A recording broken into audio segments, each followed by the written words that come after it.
খুব সুন্দর একটা গল্প আছে। নারদ বলছেন যে, এত লোকে ভক্তি করে, কই আপনি দেখা দেন না কেন? বলছে, চলো তুমি অ্যাডভার্টাইজ করে দাও, আমি বসে আছি ওখানে, আমি ওখানে বসে থাকবো, তুমি অ্যাডভার্টাইজ করো যে ভগবান বিষ্ণু বসে আছেন ওই জায়গাটা, তোমরা এসে দেখা করতে পারো। ওপেন। আরে নারদ খুব খুশি, তিনি একবারে পুরো গ্রামে শহরে খবর দিয়ে দিলেন।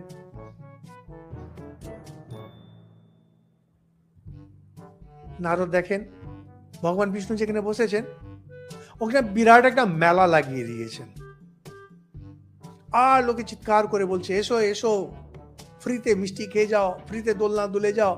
সে এমন বাজার, এমন মেলা, এমন বাজার, এমন মেলা, আমি তো খুব ক্রুড ভাবে বলছি, যত রকমের ভোগ হতে পারে, লোকজন ওই ভগবান দেখা দিচ্ছেন দৌড়ে, হাজারে হাজারে। নারদ হতাশ হয়ে বসে আছে ভগবান বিষ্ণুর কাছে, যে এত অ্যাডভার্টাইজমেন্ট, এত কিছু বলে কেউই এলো না, সকাল থেকে সন্ধে ভগবান বিষ্ণু বসে আছেন। সন্ধেবেলা একজন, সে দৌড়তে দৌড়তে, সে কোথায় কাজ করছিল সে পরে জানলো, সে দৌড়ে আসছে, ওকে সেই সবাই টানছে ডাকছে, সে শুনবে না, সোজা ভগবান বিষ্ণুর কাছে এসে পড়ে গেল। হ্যাঁ, বিষ্ণু বলছেন, দেখছো এই একজন ঠিক ঠিক ভক্ত। নারদ মুখটা চুন হয়ে গেল।